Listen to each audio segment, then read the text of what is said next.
Hey folks, Jonathan here. Wanted to show you another engine I've got that came with the Erie steam shovel engine and the Struthers well engine from Pennsylvania. Same auction, bought all three engines, you know, cheap. Now this engine here was inside of the building along with the Erie steam shovel engine. You've seen the mice that had gotten into it. This one here had been taken apart and was in pieces. As you can see, it's still in pieces. Pistons are out, pins are out for the rods.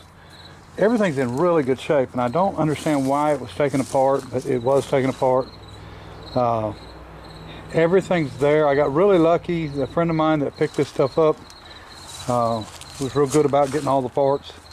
So ended up with everything I needed. I think there's some bolts missing and nuts and stuff like that, but that's not a big issue.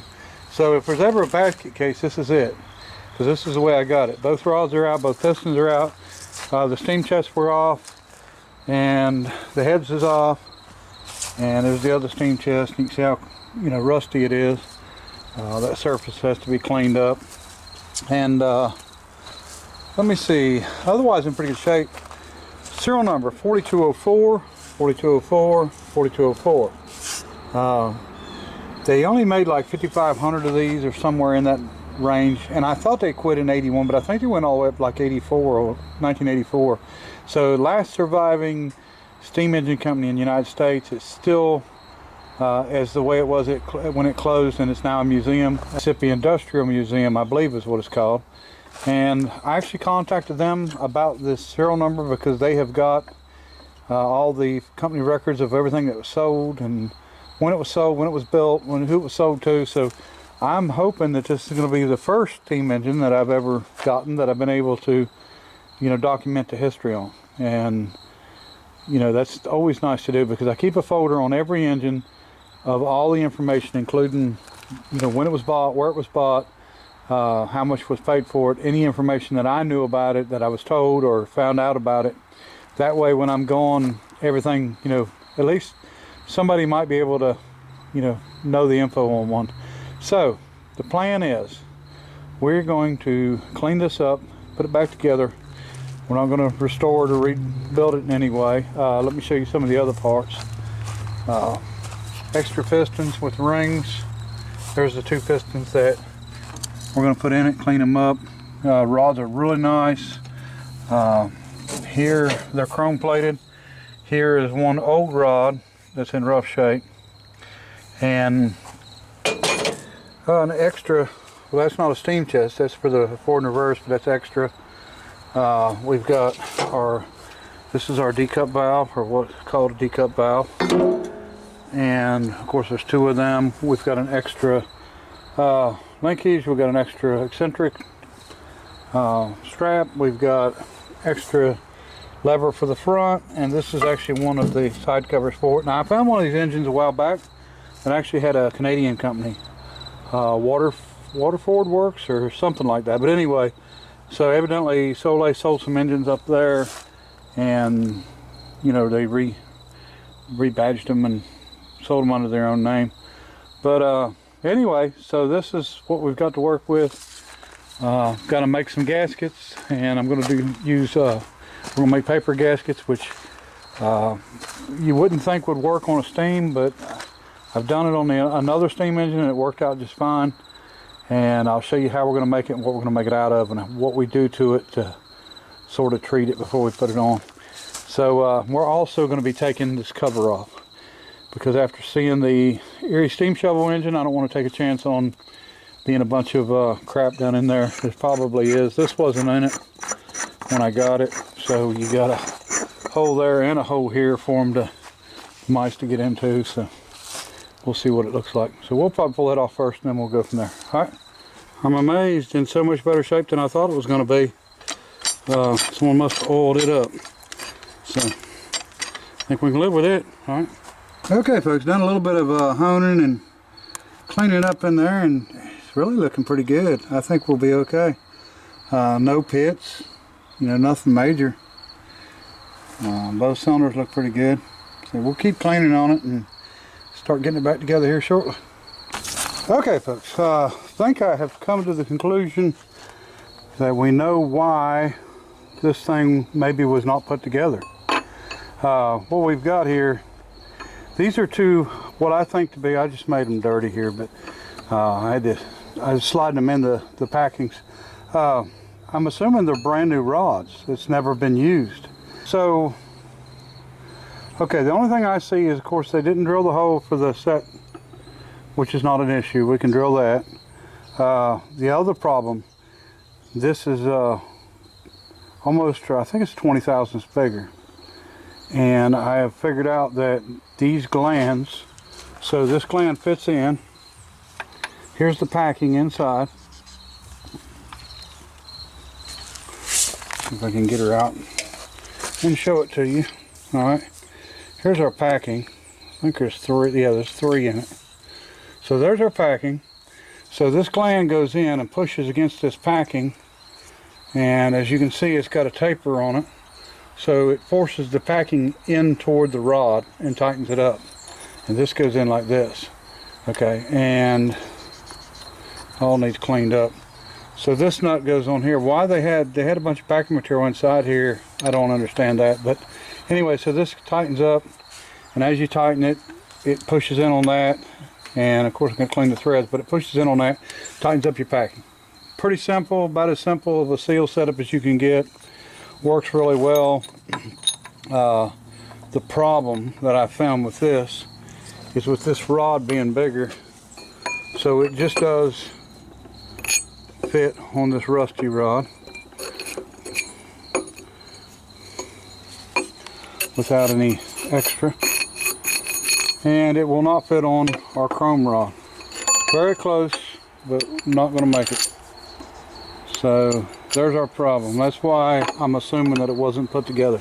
So we're just going to bore these out, and we'll take both of them out and bore them out a little bit. I'm guessing that was the reason that it wasn't put together, is because they didn't have it machined.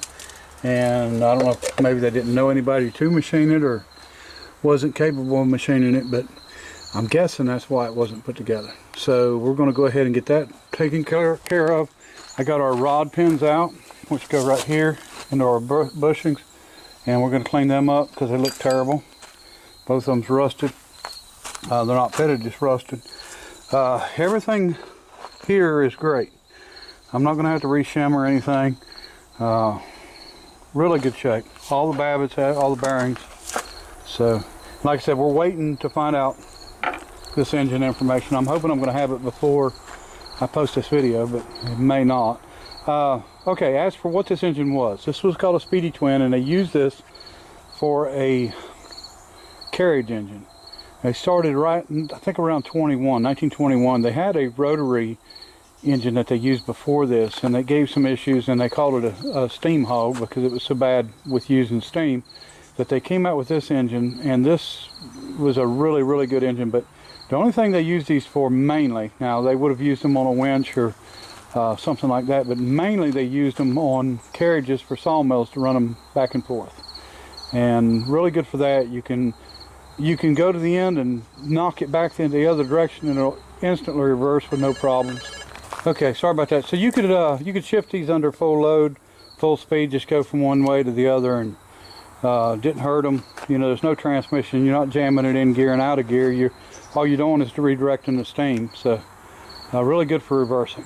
So anyway, hopefully we'll know something on this serial number, and maybe I think they're going to be able to tell me where it was shipped to, who bought it, what date it was built. And I just as well guess, because I'm going to guess that it was sent to somewhere in Pennsylvania, of course, east, western side, and because that's where I got it from, Punxsutawney, somewhere around that area. And I'm going to say that it's probably from the 60s, maybe late 60s through the 70s somewhere. And I might be wrong, it could be even later than that, but that's what I'm guessing. Again, serial number 4204 out of about 5,500 or something like that. So 60s, 70s, we'll see. Really don't matter. It's not going to change what it is. So.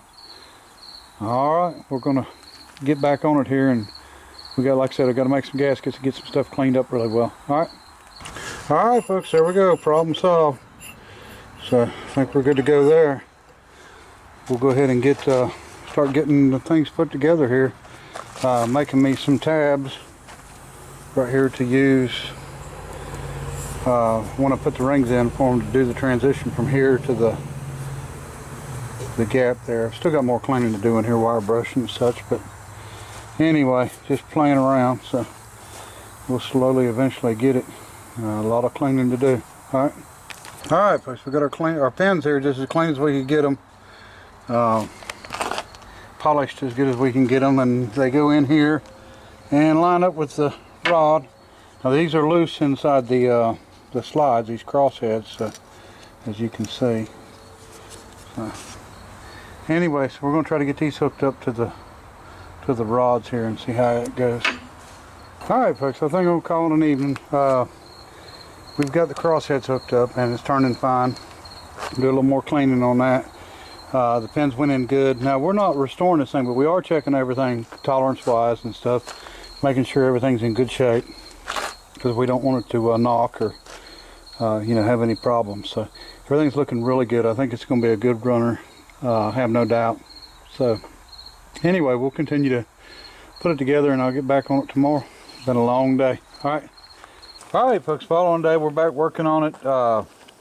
So far we're missing one of our jam nuts that goes on the crosshead from the rod, so we've got to narrow one up, and because we can't get a full adjustment out of it with it being thick like that, so we'll narrow one of them up and get it on there.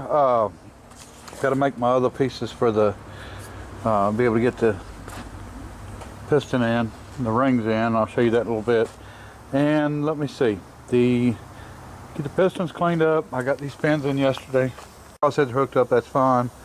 And of course these are bored out, ready to go.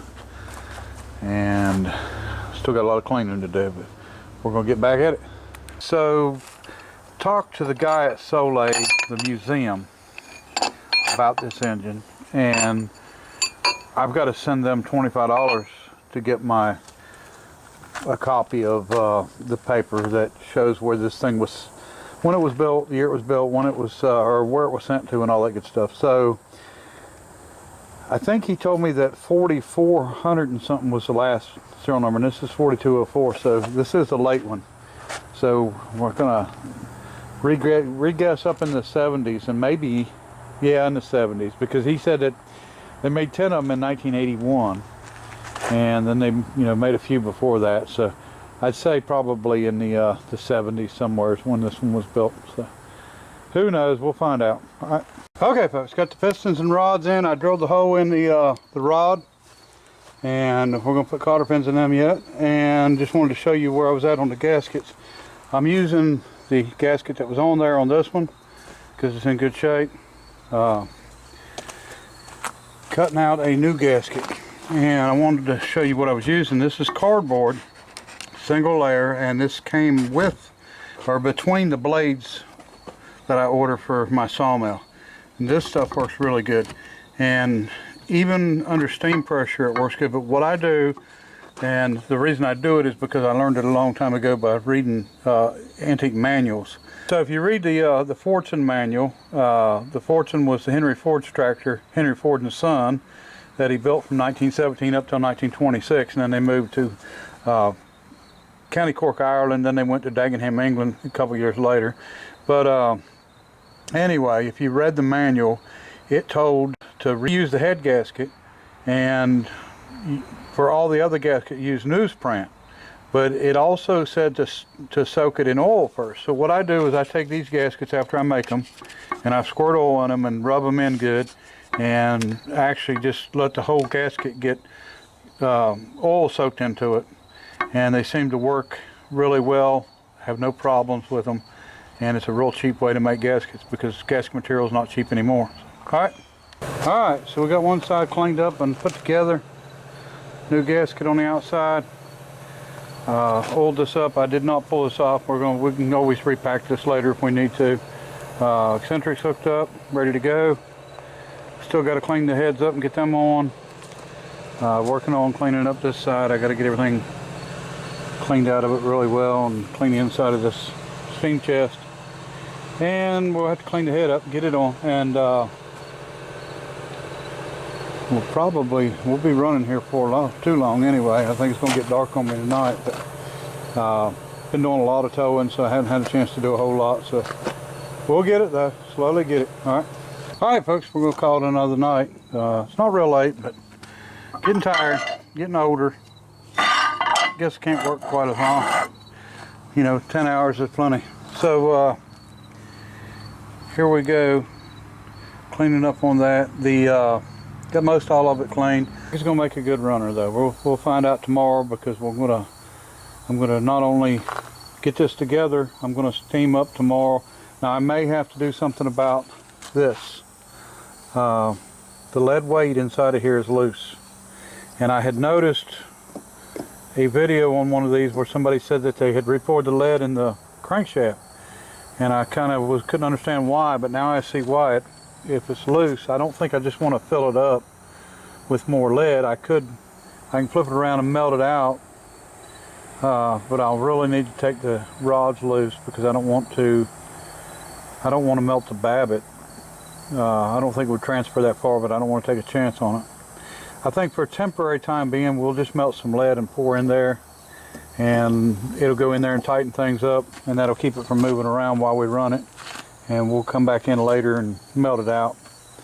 And I don't think it's going to be an issue anyway, but no more than we're going to run it. And eventually I'd like to hook this to a winch and run a winch, but we'll see.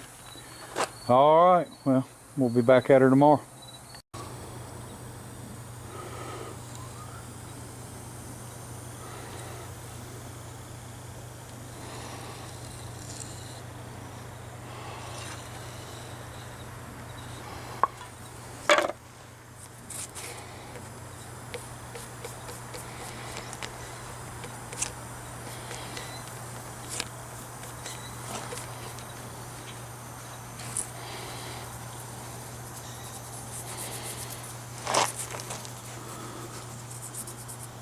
Okay, so I was going to tell you, you know, you can really tell when you don't have any money. Now, not necessarily this, because I could buy gaskets or gasket material, but when I was a kid, my uncle built a transmission for a Chrysler, and I don't know whether it was a 727 or 904, but because I was awful young back then. But I remember he all of the valve body gaskets he cut out of cereal box. And you can imagine what that was like, because they had a lot of cuts to them, a lot of slots. But I remember he done it, and it actually worked. So sometimes if you're poor, you know, you can be poor and unresourceful, or you can be poor and resourceful. So just because you're poor don't mean you can't get anything done. And like I said, I could buy the gaskets. And matter of fact, my understanding, the only part that they still sell for this engine, and they do it in the gift shop down in Soule, or down at Meridian, Mississippi, in the Soule gift shop, is these particular gaskets. And they're thinner than the originals, which is what these are, thinner. And they're $55 a set. So, and I'm not saying that if I wasn't down there I wouldn't pick them up, but I'm not down there. So there you go. That's what I was talking about oil soaked, and it'll soak in it real well. And I guess that might waterproof it and help it seal. But you know, that's one of the things that they said to do in the service manuals from early times, when, you know, when it wasn't all about just spending money, but you know, it was about making a product that lasted. So someone once told me that everything you had needed to have provenance. I guess that's how you pronounce that word. It's an awful big word for an old hillbilly like me, but so let's get to this. The only known toggle valve coreless in existence. My wife bought it for me for my 30th wedding anniversary. What more do you need than that? 602. Sit out in the weather for 50 years. Good enough for me. In the Henry Ford Museum up until 1985. Powered a mansion in New York. Sold by a company that was only in business for 2 years, 1889, 1890. An Erie steam shovel, what more do you need than that? Chicago pneumatic, and wasn't sold by Harbor Freight. That's good enough for it too. Harrisburg Uniflow out of the Spack Wagon factory. This to this engine, the Soule. According to the serial number and the Soule Museum, this is one of the last 100 engine or steam engines ever made in the United States that was made in production. So out of the probably hundreds of thousands of steam engines made, and could be in the million, but this was one of the last ones. So I think that's pretty neat. All right, folks, we got it around here. Unhooked the Erie steam shovel engine. We know it runs good. Put a plug in it so nothing could get in it. Now we're going to blow it through and get all the, make sure there's no water or anything in it. Put a little oil in it and pickle it basically, so we don't have to worry about it sticking or having any issues between now and the time we use it again. So we've got this one around here and set up. Now I didn't pour that lead in there. That piece is still loose, but I think we'll be all right with it. Centrifugal force should push it out. We go to reverse, it may make a noise or something, but we'll deal with that later. We want to see if it'll run.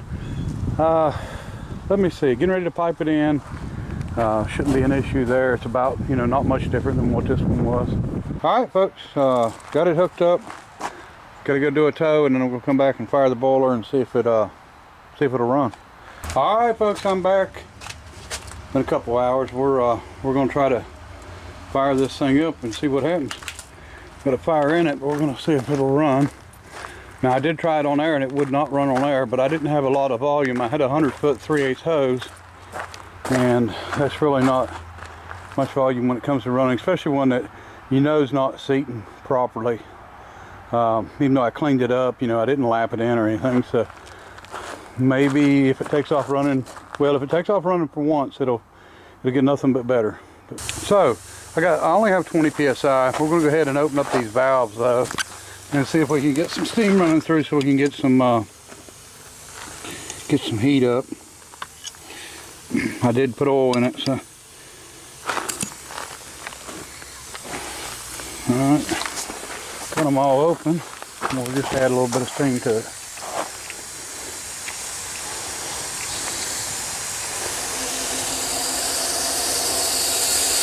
Now, like I said, I tried to run this.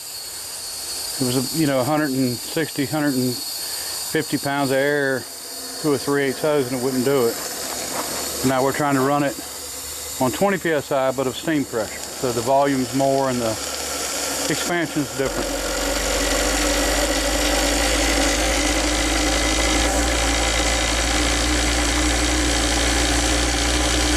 Huh. Yeah, I'm going to reverse it here. There we go. See, it's bypassing bad, but we might be able to get it to start running.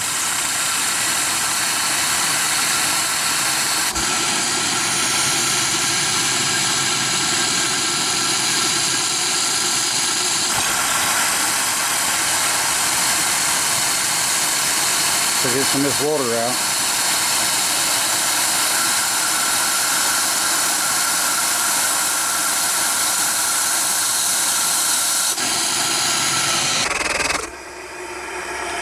All right, let me get a bar or something on that thing and see what it does.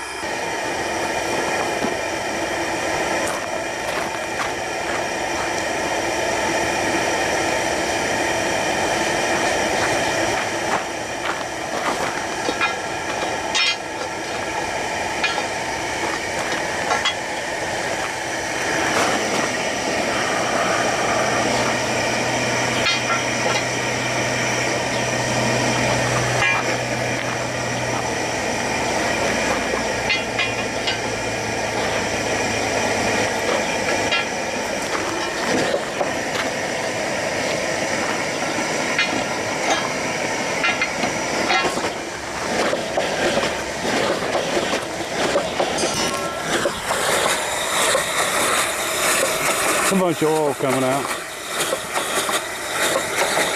You can hear my lead in there. Just ignore the noise of that. We just let it sit and run a few minutes.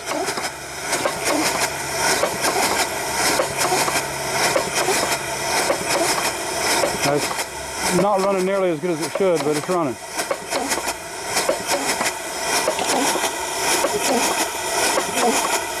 Oh. let's just reverse it and see what happens. Nothing.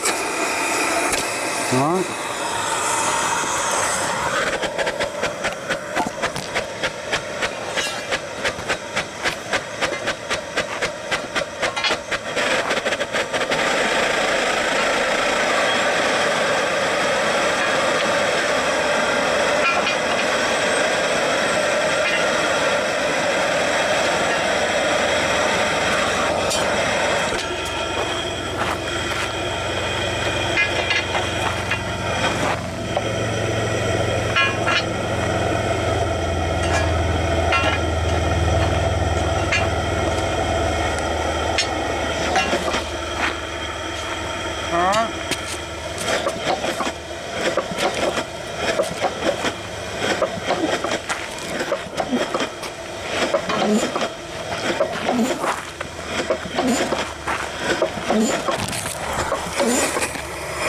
Well, I wish I'd done something about my lead in there now.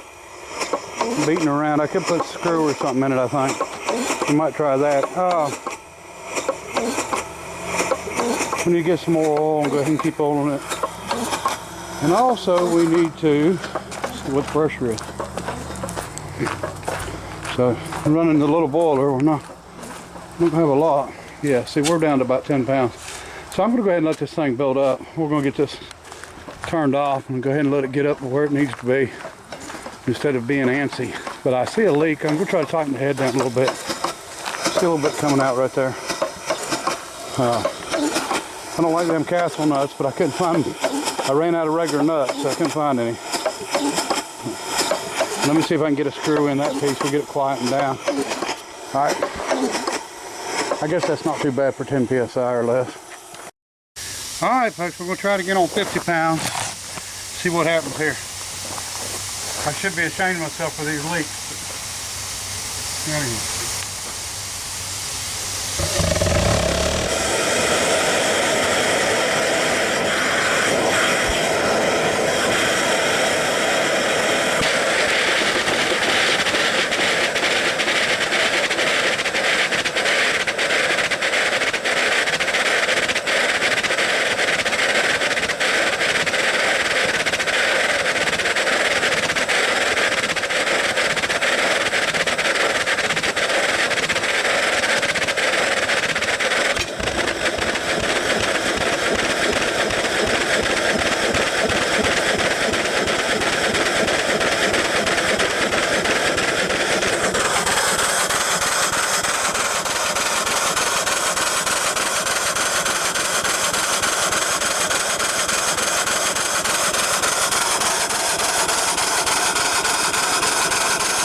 But all right, folks, one more time we're going to call it here. Let's see if it takes off.